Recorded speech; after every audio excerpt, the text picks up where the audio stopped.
기초연금이 갑자기 중단된다는 이야기는 흔히 내일이 아니겠지 하며 멀게만 느껴지지만 실제 우리 주변에는 기초연금 중단으로 큰 어려움을 겪고 계신 어르신들이 많습니다. 오늘은 그중에서도 여러 실제 사례를 중심으로 왜 갑자기 연금이 끊기는지, 어떤 상황에서 발생하는지, 또 미리 어떻게 대비하고 문제 발생 시 어떻게 해결할 수 있는지 차근차근 말씀드리겠습니다.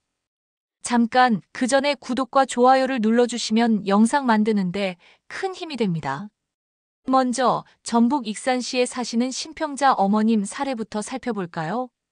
신평자 어머님은 몇 년 전에 남편분을 떠나보낸 후 홀로 조용히 지내셨습니다. 자식들은 모두 멀리 타지에 있어 평소에는 기초연금과 아주 가끔 자녀들이 보내주는 생활비로 근근히 생활해 오셨죠.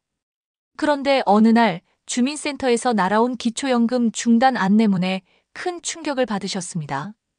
이유를 물었더니 자녀들이 건강 악화 우려로 매달 10만 원씩 정기적으로 각각 보내주는 돈이 정기소득으로 자동 분류되어 기준금액을 넘었다는 것이었습니다.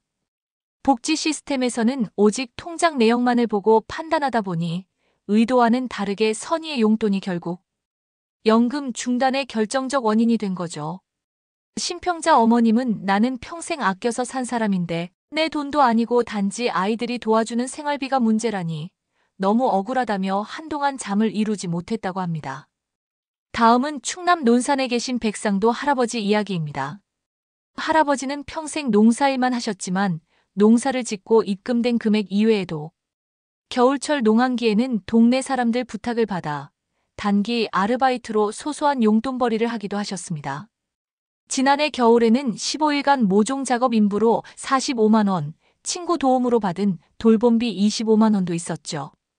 겉으로 보기엔 별일 아닌 돈들 같지만 공단의 전산 시스템은 반복 입금 내역을 근로소득으로 분류했습니다.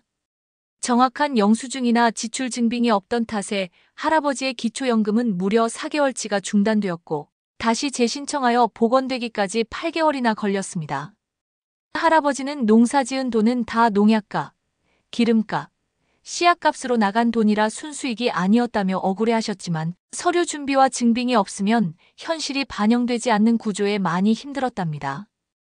여기에서 알 수 있듯 반복적 입금은 자동적으로 정기소득으로 간주되기 때문에 조그마한 알바비라도 입금 횟수가 많으면 연금에 영향을 미치게 됩니다. 자녀 용돈도 마찬가지입니다. 얼마 전 광주에 사시는 임창기 어르신 경우도 비슷한 전형인데 아들의 결혼식 축의금과 친척 친구들의 부조금 등 600만 원 상당을 한꺼번에 통장에 받았습니다. 실제로는 결혼식 비용으로 거의 전량 사용되었지만 사용 내역이나 영수증 같은 증빙 자료가 부족해 공단은 일시적 자산 증가로 분류하며 해당 분기 동안 기초연금을 중단해버렸습니다. 임 어르신은 내 돈도 아닌데 왜 내 통장에 돈이 찍히는 것만으로 연금이 끊겨야 하냐며 주민센터에 직접 찾아가서 호소하였지만 시스템은 자동 계산이라 바꿀 수 없다는 답변만 들었다고 합니다. 또 하나 보험이나 퇴직금, 해약 환급금처럼 어쩔 수 없이 통장에 큰 금액이 들어오는 경우도 문제입니다. 경남 거창에 사는 윤원주 할머니는 남편 장례를 치르고 난 뒤 사망보험금 870만 원을 받으셨는데 많은 돈이 한꺼번에 입금되었음에도 사실상 대부분은 장례 비용과 미처리 비상환에 빠르게 쓰였습니다. 하지만 공단 전산 시스템상으로는 일시 자산 증가로 파악되어 연금이 중단되는 일이 벌어졌죠. 김영래 어르신은 40년 동안 일하시고 퇴직한 뒤 퇴직금 2,400만 원을 받았으며 잠깐 정기 예금에 넣었을 뿐인데도 해당 연도의 소득 환산 초과로 연금 지급이 끊겼습니다. 적금이나 금융자산 문제도 마찬가지입니다. 경기도 원곡동에 사시는 이순희 할머니는 손주 결혼 준비를 위해 3년 동안 적금과 CMA에 2,300만 원가량 모아두셨습니다. 그런데 갑작스러운 결혼 일정에 만기된 적금을 한꺼번에 해지하고 통장으로 입금했더니 적금 초과분에 대해 연 4% 소득 산정 기준이 있어 연금 지급이 중단됐습니다. 내가 모은 돈을 내가 써야 하는데 이게 무슨 말이냐며 억울함을 토로하셨지만 이상하게도 금융 잔액도 노후 연금 수급에 큰 영향을 미치는 현실입니다. 또 조차의 어르신처럼 교회 봉사를 오랫동안 하신 분들은 교우들이 모아준 위로금이나 추대금을 본인 통장으로 입금받았다가도 분명한 사용 내역이나 증빙이 미진하면 연금 감액을 당하는 경우가 많습니다. 정진택 할아버지는 친구가 사업이 어려워지면서 450만 원을 잠시 본인 통장에 맡겨주고 다시 돌려줬지만 이 일시적 자금 이동만으로 연금이 3개월간 정지되었고 입금 목적을 명확히 증빙하지 못해 곤란을 겪었습니다. 해외에 사는 자녀들이 보내주는 생활비도 주의가 필요합니다. 외화로 생활비를 국제 송금하다 환율 변동으로 300만 원 이상이 한꺼번에 들어오는 경우 일시적 자산 유입으로 분류되어 연금 지급 중단 이유가 됩니다. 김세호 어르신 이 경우 오래된 보험을 정격 해약하여 500만 원이 넘는 해약, 환급금을 받다가 한 분기 기초연금이 중단되기도 했습니다. 유정단 할머니는 자녀들 장례비를 대신 모아 관리했다가도 증빙 부족으로 연금 중단을 겪었고 농산물 판매 수익금이 1,500만 원이 넘었는데 지출 영수증 없이 순수익 전체를 소득으로 인정받은 장명화 어르신도 있습니다.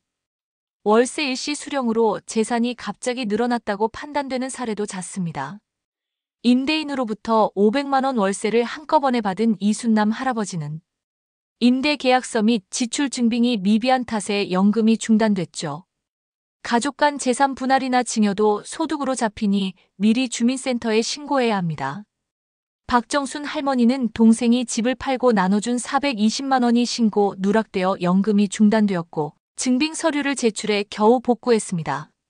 이렇듯 내가 번 돈이 아니어도 내가 쓴 돈이 아니어도 단순 입금 내역만 보고 자동으로 연금 지급 기준이 넘어가면 연금이 끊길 수 있다는 게 현실이기에 모두에게 주의가 필요합니다. 그렇다면 왜 이런 일이 자꾸 벌어질까요? 국민연금공단 시스템은 은행 계좌 거래 내역, 증권보험 내역, 부동산 재산 현황까지 전산으로 긴밀히 연동하여 매달 수급자의 소득 및 재산 자료를 자동으로 분석합니다. 기준과 금액만 넘으면 사유나 내역 증빙 없이도 자동 중단 처리가 된다는 말입니다. 따라서 기본적인 대처법은 첫째, 정기적으로 같은 날짜와 금액으로 용돈을 받지 않고 입금 날짜와 금액을 변동해서 받아야 합니다. 만약 큰 금액이 통장에 한 번에 들어오면 반드시 문자, 카톡, 사진, 청첩장, 영수증 등 입금 목적과 사용처가 드러나는 자료를 미리 준비하고 보관하세요. 적금이나 예금은 2천만 원을 넘지 않도록 분산해 관리하고 상황에 따라 자녀명의 계좌도 활용하는 것이 좋습니다. 그리고 큰 돈이 들어오기 전에 미리 동주민센터나 국민연금공단의 상담을 받으면 연금 중단 위험을 크게 줄일 수 있습니다. 이미 중단된 경우에도 절대 좌절하지 마세요. 중단 사유를 정확히 확인한 뒤 사유별 관련 증빙 서류, 예컨대 자녀 확인서, 경조사 비용 증빙, 아르바이트 단기 근로 계약서, 농산물 비용 영수증 등을 준비해 주민센터나 국민연금공단에 제출하면 복구 절차가 진행됩니다. 실제로 해외 송금받은 어르신이 자녀 생활비 지원을 입증해 연금을 복구한 사례, 친구의 큰돈을 잠시 맡아줬다가 자필 확인서와 인출 내역으로 복구한 사례, 적금 해지금 때문에 끊긴 연금을 청첩장과 지출 내역 제출로 되찾은 사례 등은 그 좋은 예입니다. 마지막으로 제도 변화와 전망에 대해 짚어보면 2025년부터는 물가 상승과 의료비 부담 등을 반영하여 기초연금 수급 기준을 수정 중이지만 예산과 행정 절차 때문에 변화가 더딜 수 있습니다. 따라서 제도가 바뀌어도 본인이 입금 내역 관리를 철저히 하지 않으면 계속 중단 위험은 존재한다는 점 꼭 기억해야 합니다. 한마디로 내 통장에 찍히는 돈은 모두 내 소득 재산으로 분류될 수 있다는 현실을 인정하고 평소 입금 방식, 증빙 자료 관리, 입금 금액 조절에 세심히 신경 쓰는 것이 가장 중요한 연금 지급 유지 비결입니다. 만약 연금이 갑자기 중단된다면 바로 동주민센터나 국민연금공단, 복지로 앱을 통해 상담받으시고 중단 사유부터 꼼꼼히 확인해 보시길 바랍니다. 연금은 여러분의 정당한 권리이고 충분히 다시 찾을 수 있습니다. 여러분의 가족, 이웃, 지인 중에도 이런 사정을 모른 채 연금 중단으로 어려움을 겪는 분들이 반드시 있습니다. 오늘 이 내용을 꼭 공유해 주시고 미리 대비할 수 있도록 도와주세요. 기초연금은 노후의 최소한 안정망이자 여러분이 당당히 누릴 권리입니다. 작은 습관과 주의가 불필요한 중단과 불안에서 여러분을 지켜줄 수 있다는 점 꼭 기억해 주십시오. 이상으로 기초연금 중단 이유와 각종 실제 사례, 예방과 복구 방법을 총망라해 상세히 설명드렸습니다. 오늘 영상이 여러분께 유익했다면 좋아요와 구독 버튼을 눌러주시고 주변의 소중한 분들과도 함께 나눠주세요.